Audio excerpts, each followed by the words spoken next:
Haverim, you may be seated.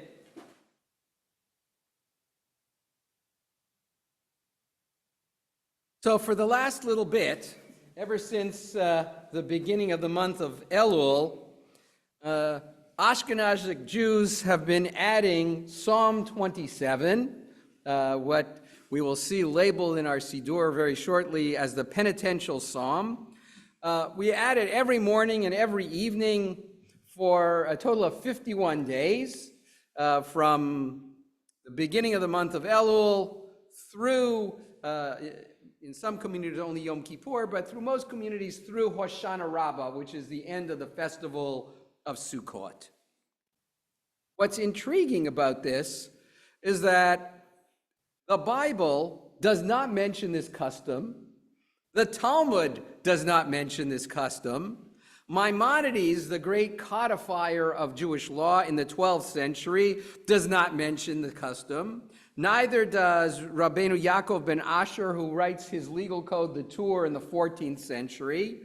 And in the 16th century, neither Yosef Karo or Moses Isserles mention it in the Shulchan Aruch, which is like the ultimate end of the Middle Ages legal code. We often think of everything as being ancient. So where does the custom come from? Well, it's first mentioned by Rabbi Yaakov Emden in his Siddur, which is published in 1745. And it's mentioned for the second time by Rabbi Shabtai Rashkov, who dies in 1745, but whose prayer book is published posthumously almost 50 years later in 1794. So the one thing we can sort of say definitively is that in 1745, somebody, Rabbi Emden, decided that we should be reading this psalm.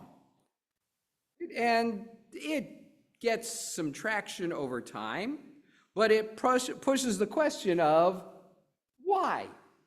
What prompts Rabbi Emden to say, this is the psalm that we should recite in the month leading up to and through the high holy days and even into Sukkot?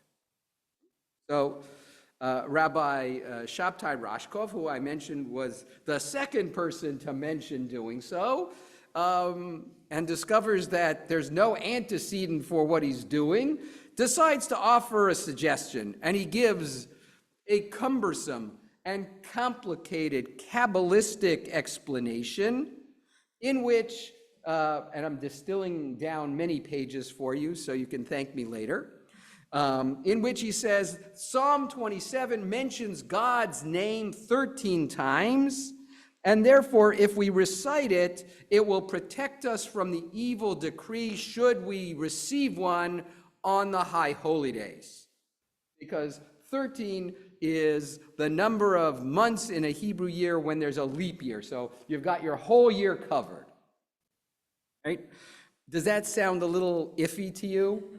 It should, because even in the long expanded version, it doesn't really go like, okay, right? So we're sort of left with an interesting phenomenology where Rabbi Emden asserts that this is what we do. Rabbi Rashkov wants to follow in his footsteps, but has to find a reason, a rationale for doing it, and he doesn't come up with a good one.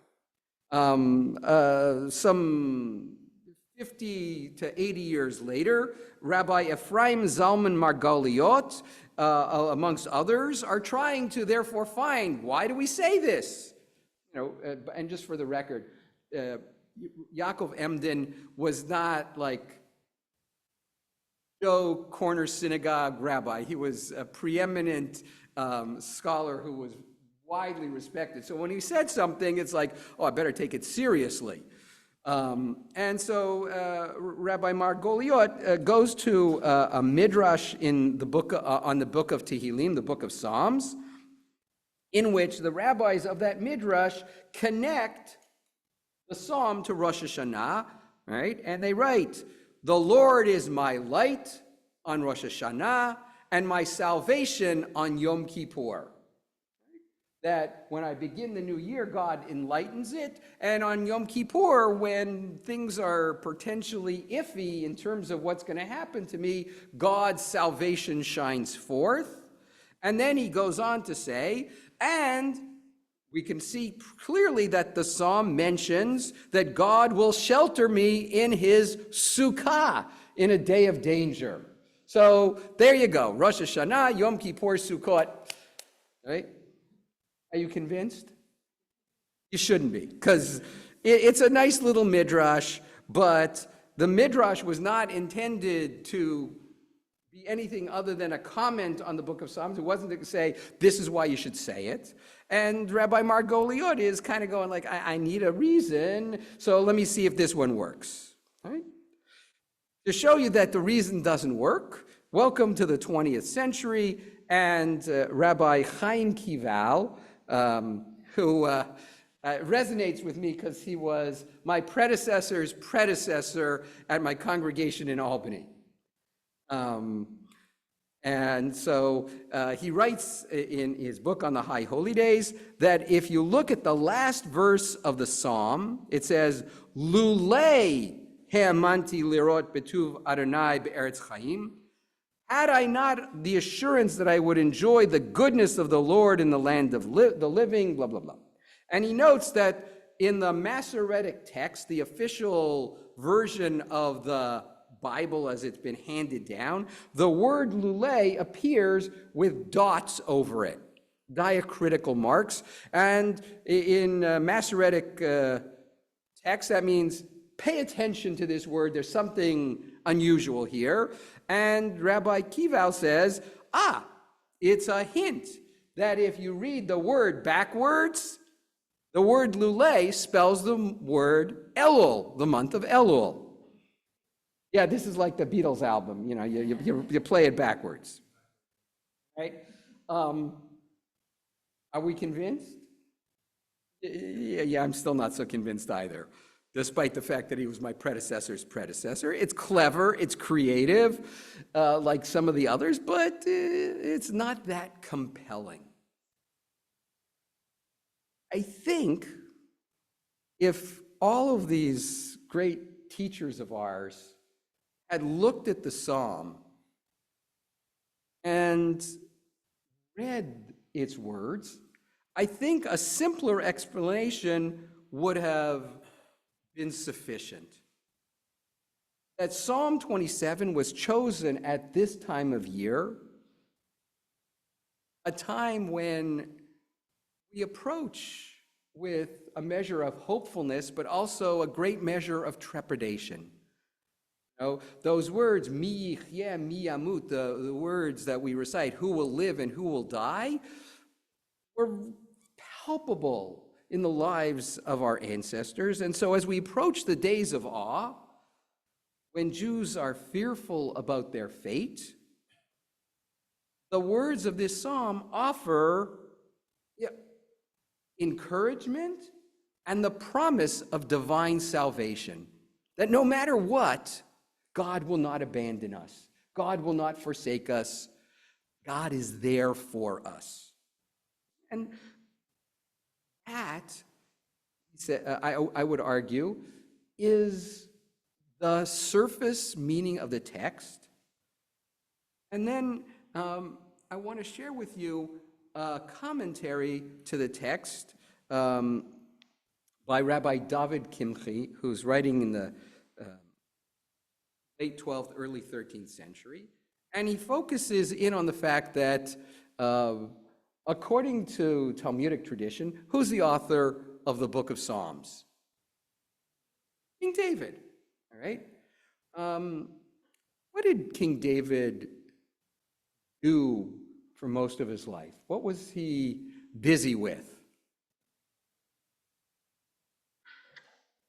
Okay, fighting, sometimes with women, but he was a warrior. He spends most of his life in battle. From the time that he's introduced as a child and he goes to do battle against Goliath, till the end of his days, he is a warrior. He is constantly beset by war and conflict. And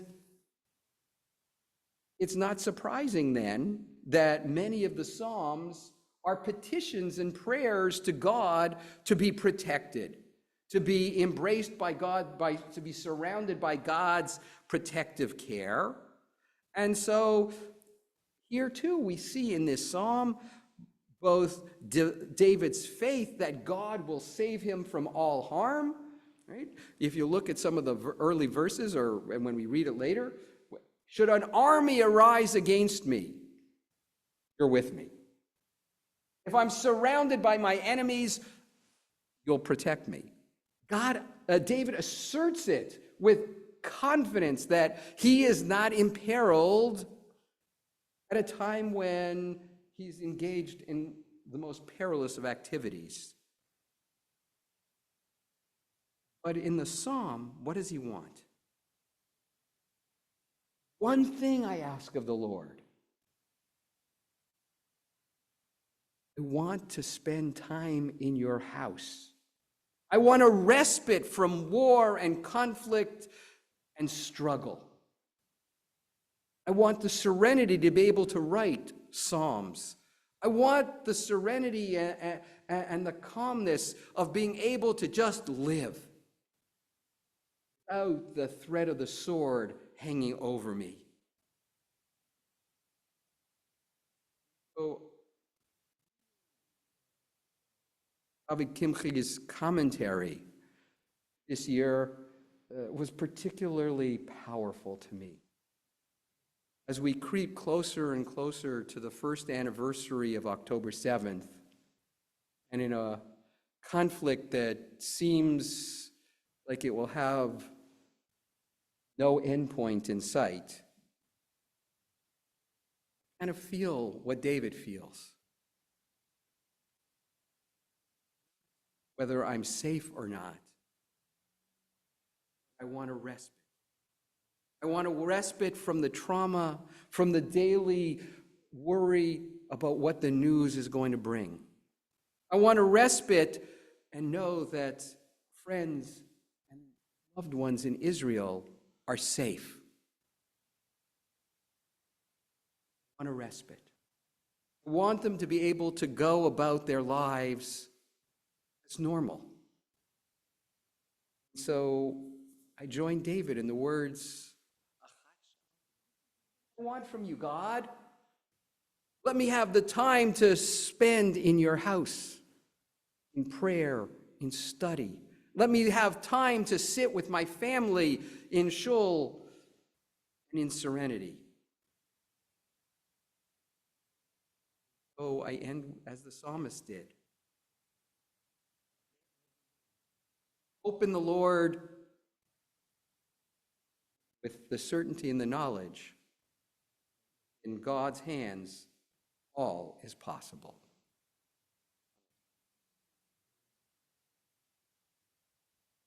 Verim, let me invite you to return to our Sidurim.